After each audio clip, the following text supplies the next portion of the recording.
welcome and welcome back to my channel. If you are new here, hey girl, let's be besties.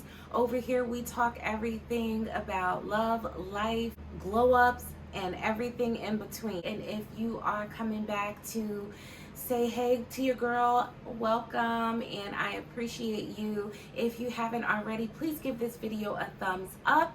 All it does is push it out to other people like yourselves so we can get more people subscribed to the Girl Tribe. So that means you, yes you, if you haven't already subscribed, what you waiting for, sis? Go ahead and hit that subscribe. Join the Girl Tribe. Be down with the vibe that we have going on here at Serena Elizabeth. So I wanted to just come to you with a video. Back in February, I had started a video series about self-love, and it's really all about the bigger picture of being the it girl, being a boss baddie, and just being the kind of girl that you aspire to be. So being that kind of person takes a lot of moving parts. It's not just what you look like. It's not just what you portray yourself on social media. It has a lot to do with inner work, and also just getting yourself right in all areas and aspects. And so that's why in February I started with self-love, and so I wanted to continue that series, but I want to take it to the financial side of it, because part of being a boss girl or a boss baddie or an it girl is just having your shit together, and that is with every aspect, mentally, financially, what you look like, and so it's all a journey. And as I learn new things, or as I think of things that hey they should know about, or this is something that they should be doing, I just want to make sure that I'm always bringing it forward to the tribe so that you are all embarking on the journey to becoming a better you.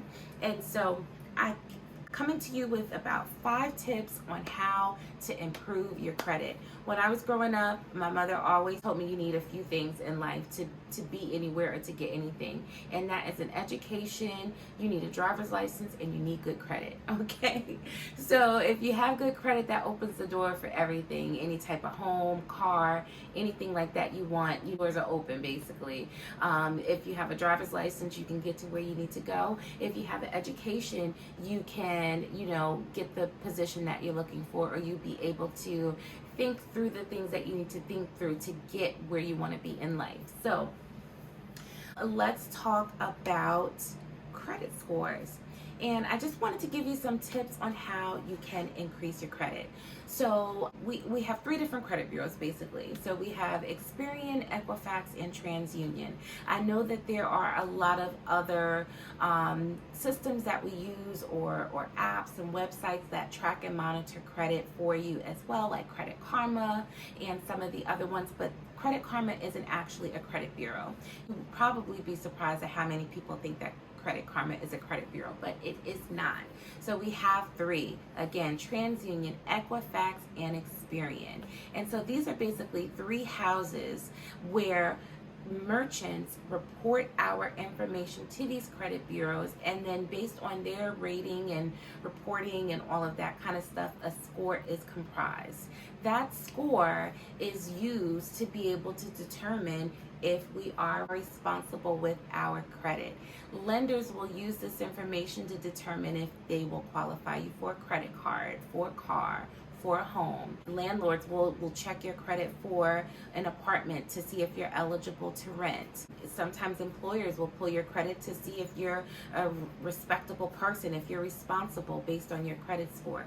So there are so many different ways that your credit can be used. It's really important to protect it and get it to as best as you could possibly get it, and then keep it there. And so I just wanted to come to you with some quick tips on how you can boost your credit. So the first thing that I want to attack is making sure you are registered with the 3 different credit bureaus. And when I mean that, I mean going to the actual website, Experian.com, TransUnion.com, and Equifax.com, and just creating a profile so that you can go into the 3 credit bureaus and be able to take a look and see what's going on with your credit. You can do that for free with each of the 3 credit bureaus. Will they have a paid service to monitor your credit? Of course. Should you take advantage of it? Sure, why not? It gives you more in-depth look of what's going on in your credit. You have more ability to see certain things as well in there, and it's usually for nominal fees, maybe like, anywhere between like $9.99 and maybe like $19.99, something like that.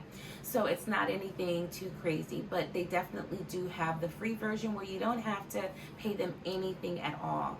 What I want you to get used to is pulling your credit on a regular basis. You should be looking at your credit every month, just to see if there's been anything negatively reported to the credit bureau, to see if there's been any recent inquiries on there, to see if there's any misinformation being reported to the credit bureau, to see if things are accurately reporting to the credit bureau.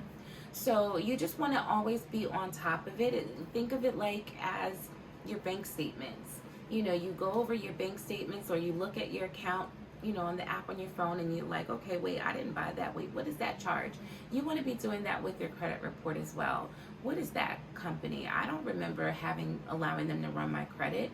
What is this report? I wasn't 30 days or 60 days or 90 days late on this bill. So you just want to be going to your credit report on all three credit bureaus every month.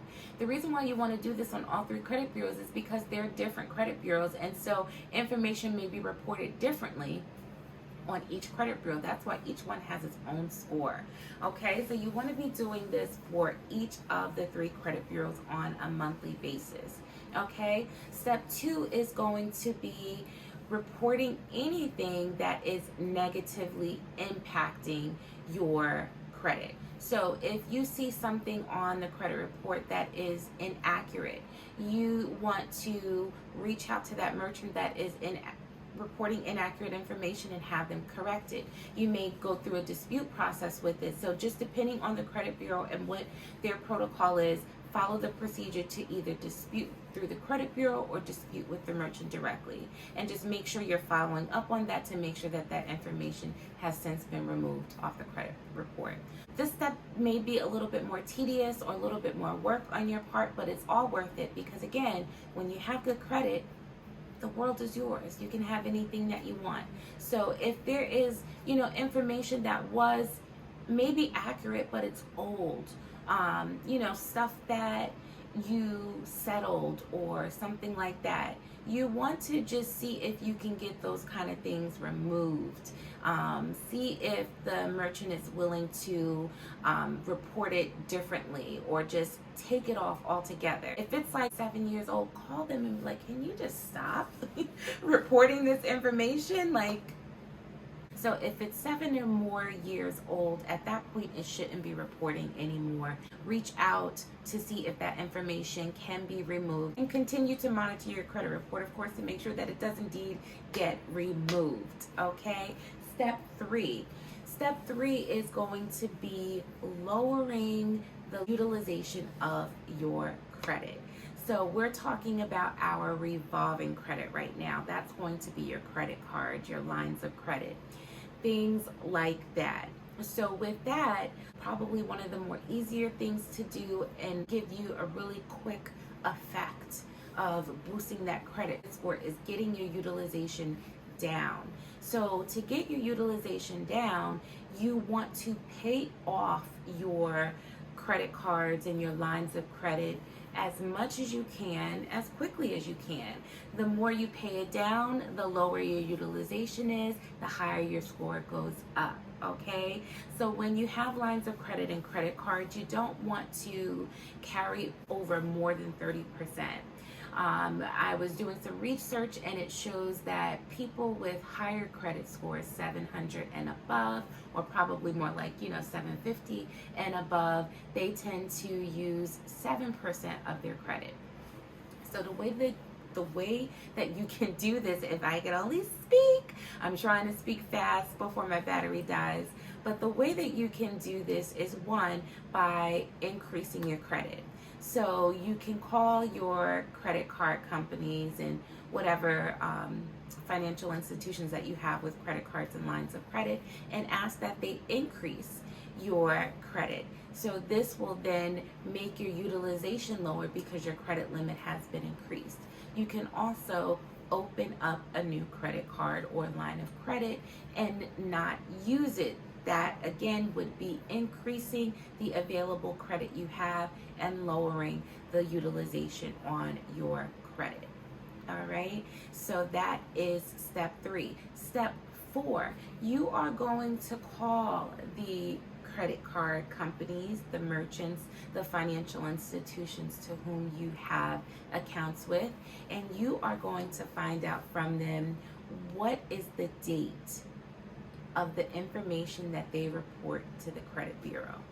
All right, so what this means is if you have a credit card and your due date is by the 5th, if the date that they actually report to the credit bureau is the information as of the 1st, then you paying your bill by the 5th, albeit it's on time, it's not benefiting you because it's not showing the credit bureaus what your balance was as of the date that they reported. So you want to make sure that you are making your payment before the date that they report the information to the credit bureau. So again, if your due date is on the 5th and they report your information as of the 1st, you need to be making sure that that payment is made to the lowest point that you can get it by the 1st. And then you can use your card all over again. Sometimes people think if I'm making my payment by the 5th and I'm paying it on time, I'm not late. You're not, but you're just not doing what you need to do in order to get the most benefit of making your payments on time. And step 5 is avoid paying your minimum balance. You always want to pay either the last statement balance or whatever above and beyond your minimum balance that you can afford. This is showing the credit bureaus that you aren't going to be a slow payer. Albeit it's okay to make your minimum payment and maybe that's all you can afford at the time, but let that be not the norm. So doing those 5 little tips will boost your credit score faster than you know it. So let's start with that, and then we will come back with another installment of how to be an it girl, a boss babe, a baddie, or whatever you want to call it. I hope you like this video. Make sure you give it a thumbs up if you haven't already. Please hit the subscribe and join the girl tribe, and I will see you in my next video. Bye. Got a different view, 여유롭게 달려